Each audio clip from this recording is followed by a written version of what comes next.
On November 30th, 2021, Marcus Lamb passed away.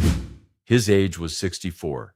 He publicly discouraged his audience from being vaccinated against COVID-19, the disease that killed him, and a clock began to run as soon as he was gone. A clock that was unknown to the majority of his audience and that those who were aware of it were not eager to reveal. Dr. Doug Weiss filed for divorce from his wife of over 30 years on January 27, 2022, 58 days after Marcus Lamb passed away. 58 days is not a coincidental detail. It serves as the pivot around which all else revolves. Because the chronology of what transpired at Daystar television network, as recorded in internal emails, audio recordings of board meetings, expense reports, and first-hand accounts from those present, reveals a story that is far more nuanced than the one presented on the network's own broadcast. Furthermore, the story is about more than just a man's new love or a family's personal sorrow. It tells the tale of how a ministry's funds were handled, who made the choices, who voiced objections, and what happened to those who refused to keep quiet. You must be aware of what Doug Weiss said about his marriage just 3 years prior in order to fully comprehend the significance of those 58 days.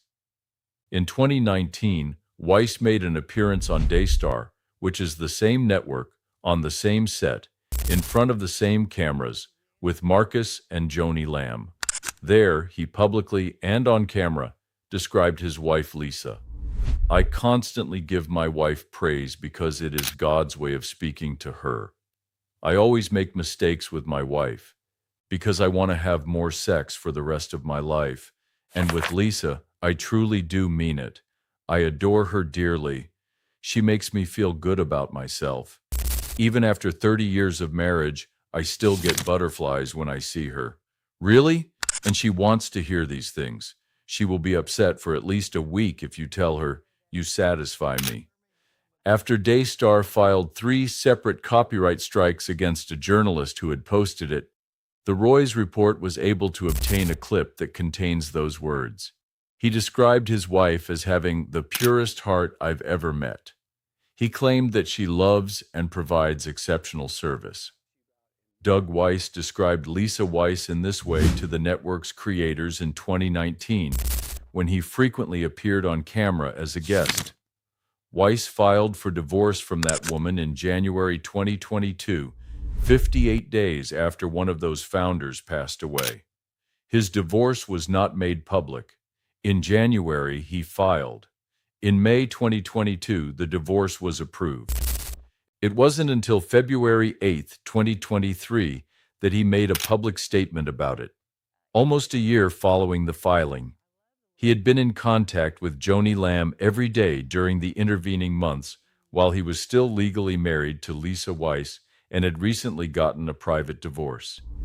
He had been sending her lengthy voice messages of prayer every morning, telling her that God had told him not to hunt because God had the woman for him. Those closest to her testified that he had made her heart skip a beat, and nobody outside of a very small circle was aware that any of this was taking place. One of the first persons Joni confided in was Suzy Lamb, the daughter-in-law of Jonathan Lamb. While on vacation in June 2022, she confided in Suzy, asking her to keep it a secret. The other kids didn't know, just Suzy and Jonathan. Additionally, Suzy described what she witnessed in real time as the relationship developed in her direct testimony recorded in the Laura Lynn Tyler Thompson interview that serves as part of the video's source material. She claimed to be able to look straight through it. She claimed that the morning prayers, the statements he was making about God's plan, and the signals he was delivering Joni felt like a show. She expressed her desire to be pleased for Joni, but she sensed something wasn't quite right. She didn't express that emotion in public. Jonathan and she both kept it a secret. They were devoted. Joni Lamb first encountered Doug Weiss in person in August of 2022. Because Marcus's passing had interfered with their plans to celebrate their 10th anniversary, She invited him to join Jonathan and Suzy on their much-needed trip to New York for their 11th anniversary, which was celebrated a year later. Because Joni was her mother-in-law and she had no intention of leaving her alone for what would have been her 40th wedding anniversary trip with Marcus, Suzy claimed she immediately accepted. Doug came along because she wanted Joni to have company. Suzy claimed that things rapidly grew awkward, that there was nothing sincere about his actions, and that it felt wrong in ways she couldn't quite put into words. However, she and Jonathan left the two of them their space because they were adults and it wasn't her place to step in. By July 2022, Weiss had contacted a trusted spiritual advisor in Joni's life, a woman identified in the interviews as Miss Denise, and asked her to speak with his wife Lisa in accordance with the documented timeline verified in the recorded meetings obtained by the Roy's report. He expressed his love for his wife to Miss Denise and his desire to give their marriage every chance. Miss Denise spent several days in separate meetings with Doug and Lisa. She informed Joni that there was still hope for the marriage after spending time with Doug. She reached the same conclusion after meeting Lisa. She assured Joni that she would help bring people together if it was genuinely possible.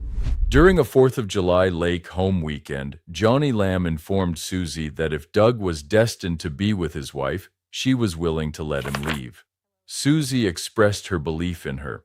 She claimed that she could tell right then that Joni truly meant it, and that she was prepared to leave the relationship if God told her to do otherwise. As they drove back to the city, Suzy added that she didn't believe he was returning. She sensed something. She was correct. Something crucial happened next, according to Jonathan Lamb's testimony, which is supported in detail by the documentation he submitted to the Roy's report, and recorded in the meetings whose audio is currently accessible to the public. Doug Weiss met with Jimmy Evans, pastor and creator of XO Marriage, who had established himself as one of the leading authorities on marriage in American evangelical Christianity, for what seems to have been a single conversation. Evans concluded that Doug Weiss had biblical grounds to divorce Lisa Weiss based solely on Doug's account of his 30-year marriage after that one conversation. In the recorded meeting, Jonathan Lamb went into great detail about this process. He asked Evans directly, "You've only gotten one side of the story. How can you in good conscience move forward with approving this marriage knowing it will break apart two families, knowing that every sibling and their spouses are speaking against it without at least talking to Lisa?"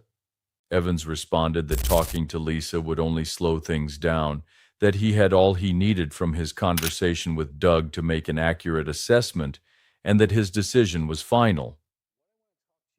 When Evans made her public announcement of her engagement to Doug on Joni's Table Talk program in March 2023, he presented Lisa Weiss's account of their 30-year marriage in the exact words Doug had given him, that she had been abusive, that she had emotionally left the marriage, and that Doug had suffered in ways that provided him with a biblical justification for leaving.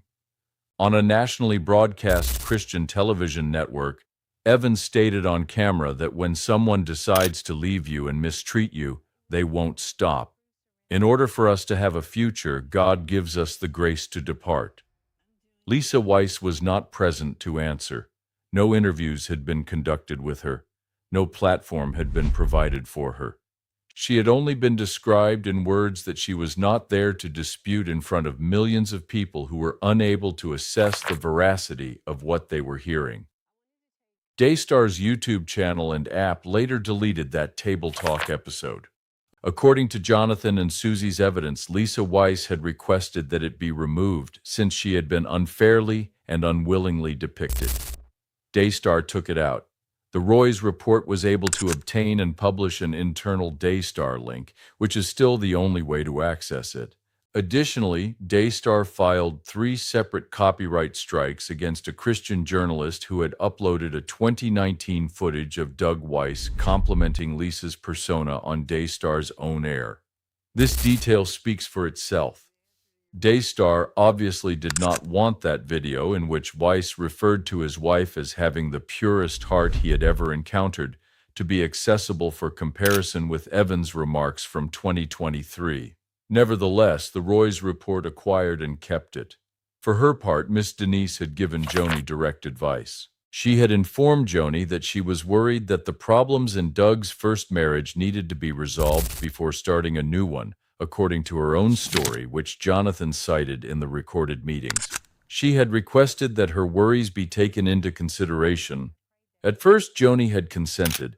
However, Joni informed Miss Denise that she would no longer be interested in hearing her worries when Jimmy Evans gave his complete assent. The person who said yes, not the one who said wait, was the one Joni wanted to listen to. The documented record of this time period demonstrates the same dynamic, looking for the voice that supports your decision and cutting off the voices that could make it more difficult. The tapes of the board meetings show it, the expense reports show it. And it was evident in October 2022 when Joni Lamb's Daystar Ministry credit card showed the first recorded charge for a honeymoon reservation. Give that some time to sit. The couple first had a face-to-face meeting in August of 2022. Doug's divorce was finalized in May, but it wasn't made public until February 2023, 4 months later. 5 months later, in March 2023, Joni would make her engagement public. However, in October 2022, a charge of $36,780.32 appeared on Joni Lamb's Daystar credit card, billed to Las Ventanas al Paraíso, a luxury resort in Los Cabos, Mexico, according to expense reports obtained by the Roy's report and verified by Jonathan Lamb, who at the time was Daystar's vice president and had direct control over the ministry's expense reporting process. According to Jonathan's direct testimony, the statement on the expenditure report, which was made by Joni's assistant at Joni's request, stated, Miss Joni Lamb and Mr. Doug Weiss used U.S. bank rebate points. From the start, the honeymoon was to be paid for with Daystar Ministry credit card points that had been accrued. He spoke with CFO Arnold Torres, who in turn spoke with Eddie Liao Janto, head of accounting. The card had not accrued enough points to cover the charges, according to the response. Consequently, Daystar Ministry funds were used to fund the honeymoon. A May 2023 expenditure report showed a second charge of $60,000 and $41.68 for the same resort. According to the itemized resort bill that the Roy's report was able to obtain, the total documented cost of the honeymoon was $103,818, which included lodging, meals, drinks, and tips. 9 months prior to the engagement being made public, Joni and Doug's down payment was charged to a ministry credit card. They were married in June 2023 and spent their honeymoon at the resort in July. At the Daystar board meeting in August 2023, Jonathan brought up this issue. He stated unequivocally that Daystar should not have covered his mother's $100,000 honeymoon. There were 3 members on the board at that time: Joni, Jonathan, and lawyer Tom Callender. According to Jonathan's direct testimony and later recorded conversations that no one disputed, Callender's response was to merely announce that Daystar would give Joni the honeymoon. That was his statement. The discussion continued. Later, in a video that was made public, Joni Lamb declared unequivocally, "Absolutely not. Not 1 penny of Daystar's money was used for our honeymoon. We paid for our honeymoon." When the Roy's report requested documentation proving that a reimbursement had been made, Daystar responded with a statement claiming that all personal charges on corporate cards are fully accounted for and reimbursed in full. Daystar did not respond when the Roy's report promptly followed up and requested the particular documentation. There is no documentation available. By this time, there were other financial concerns besides the honeymoon.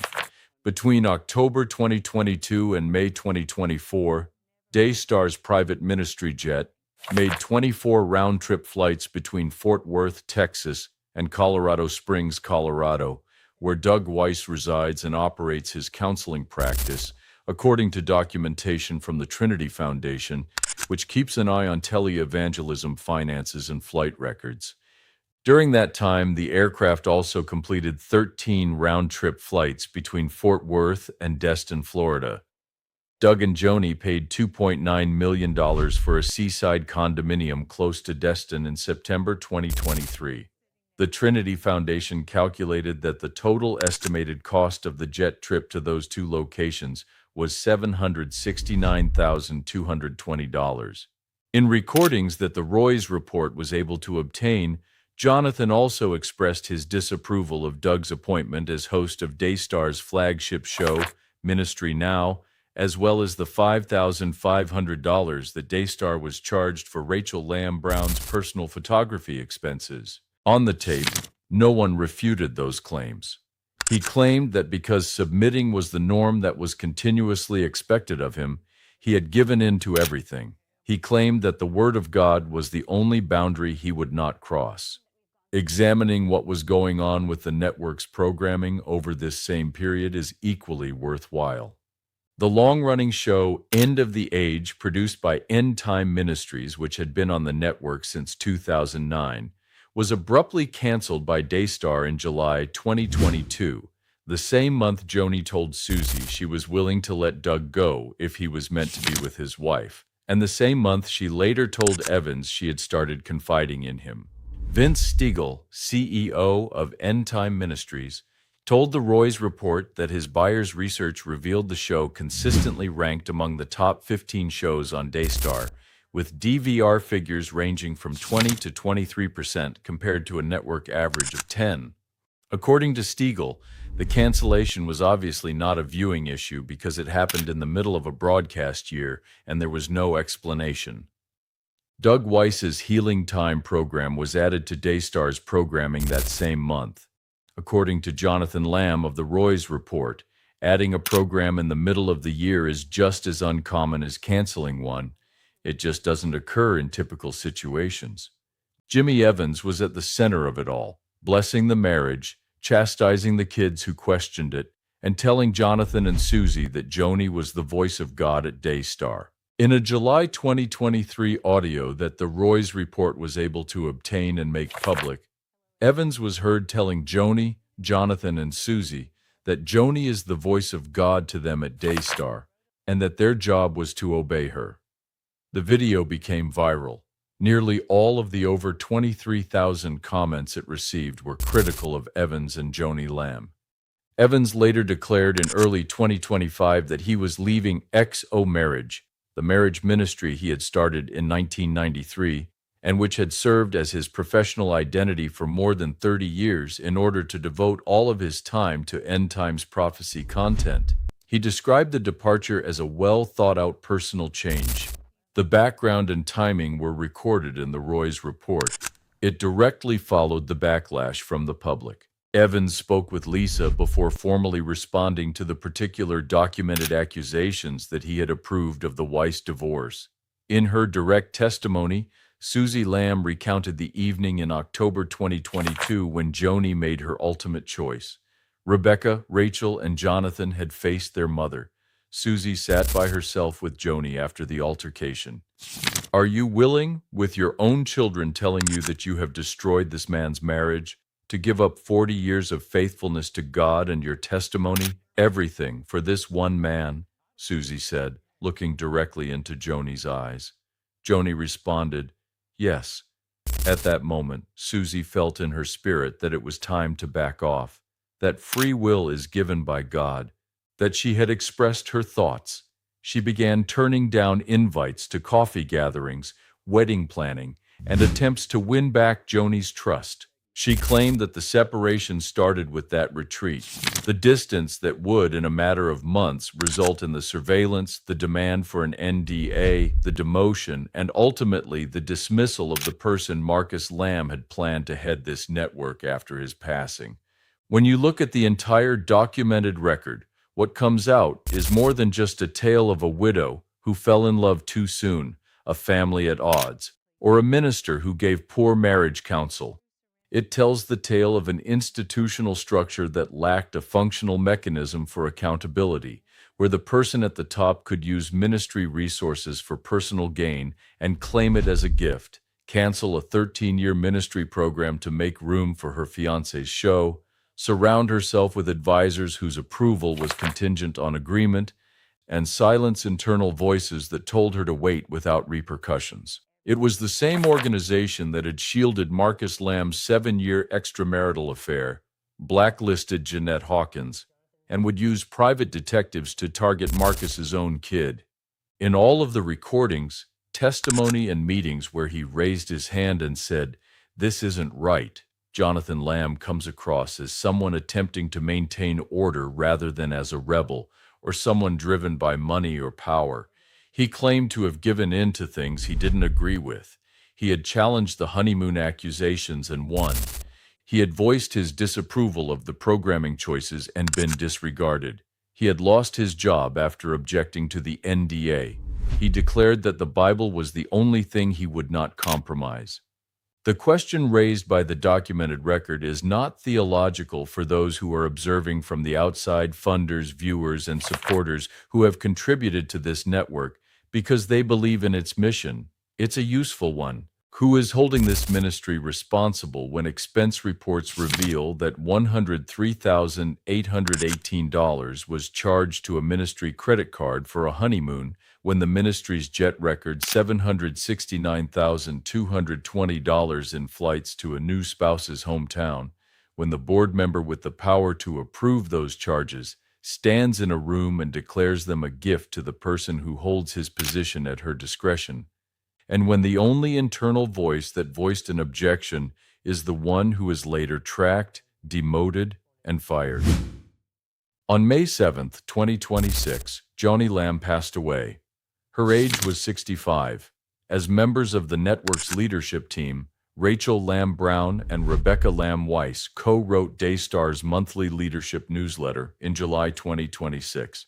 At the table his mother ran and his father constructed, Jonathan Lamb has no position, no title, and no seat.